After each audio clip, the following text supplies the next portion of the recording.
আসসালামু আলাইকুম। সকলকে স্বাগতম জানাচ্ছি ইজি কেমিস্ট্রি বইয়ের পক্ষ থেকে। আশা করতেছি তোমরা সবাই ভালো আছো এবং সুস্থ আছো।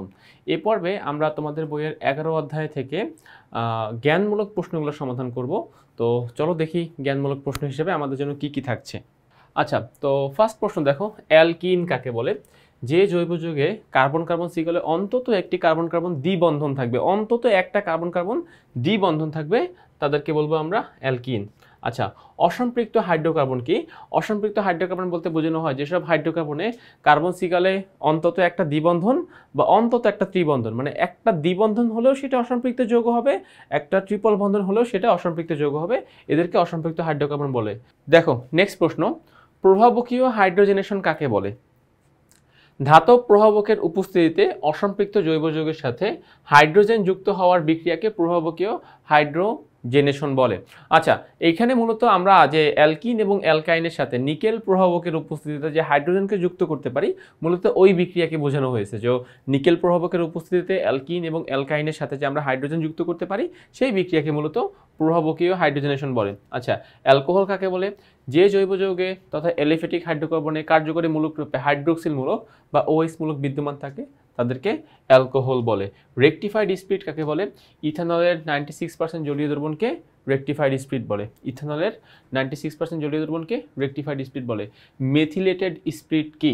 আচ্ছা, ঔষধ, খাদ্য, শিল্প ব্যতীত অন্যান্য শিল্পে রেকটিফাইড স্পিরিটে সামান্য মিথানল যোগে বিষাক্ত করে ব্যবহার করা হয়, একে মেথিলেটেড স্পিরিট বলে। অর্থাৎ আমরা মিথানলকে তো আমরা অনেকভাবে ব্যবহার করতে পারি। তো এখানে কয়েকটা পয়েন্ট মেনশন করেছে যে ঔষধ, খাদ্য শিল্প ব্যতীত আমরা এই মিথানল যোগে আমরা রেকটিফাইড স্পিরিটের সাথে মিথানল যোগ করে এই মেথিলেটেড স্পিরিট তৈরি করতে পারি। আচ্ছা, অ্যালডিহাইড কাকে বলে?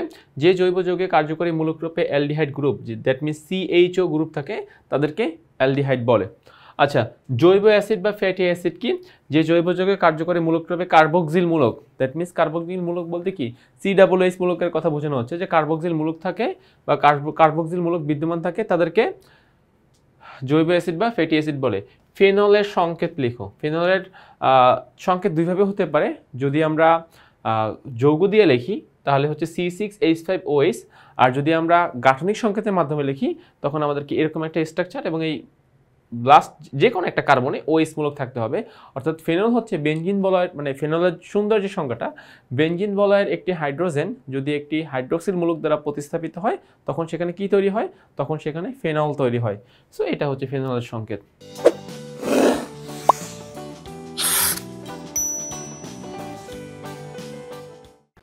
আচ্ছা, নেক্সট প্রশ্ন, গ্লিসারলের সংকেত লিখো। দেখো গ্লিসারলের সংকেত হচ্ছে CH2 বন্ধন OH, CHOH, CH2OH।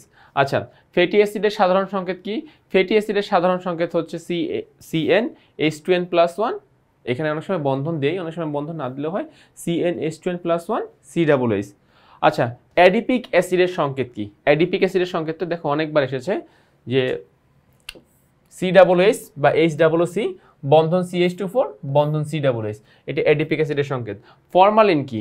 ফর্মালডিহাইড অর্থাৎ HCHO এর 40% জলীয় দ্রবণকে ফরমালিন বলে। 40% জলীয় দ্রবণকে ফরমালিন বলে। আচ্ছা, নেক্সট প্রশ্ন দেখো, যে ভিনেগার কি? ইথানোয়িক অ্যাসিডের, খেয়াল করো, ইথানোয়িক অ্যাসিডের 4 থেকে 10% জলীয় দ্রবণকে ভিনেগার বলে। ডেরলিন কি? মিথানল এর জলীয় দ্রবণকে অতি নিম্ন চাপে এবং উত্তপ্ত করলে যে পলিমার উৎপন্ন হয় তাকে ডেরলিন বলে। মিথানল মানে HCHO, এটার পলিমার।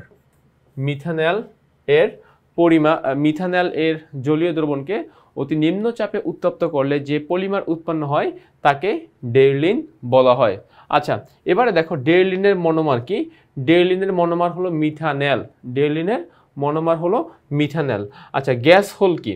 আচ্ছা, গ্যাস হোল হলো এক প্রকার জ্বালানি যেখানে পেট্রোলের সাথে 10 থেকে 20% ইথানল মিশ্রিত থাকে। মানে এটা এক প্রকার জ্বালানি। তো এই জ্বালানিতে 10 থেকে 20% মিথানল মিশ্রিত থাকে, তাকে আমরা গ্যাস হোল বলতে পারি। ওকে, তো তাহলে আমরা আমাদের এই সংক্ষিপ্ত প্রশ্নগুলো কমপ্লিট করে ফেললাম। আশা করছি তোমরা এটুকু বুঝতে পেরেছো।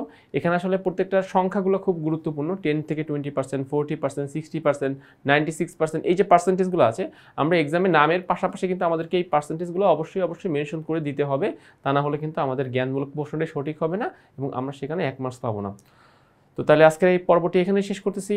আমাদের অনুধাবন 11 অধ্যায়ের অনুধাবনমূলক প্রশ্নেরও পর্ব রয়েছে, সেই পর্বগুলো দেখার আমন্ত্রণ রইল তোমাদের প্রতি। তো সবাই ভালো থেকো, সুস্থ থেকো।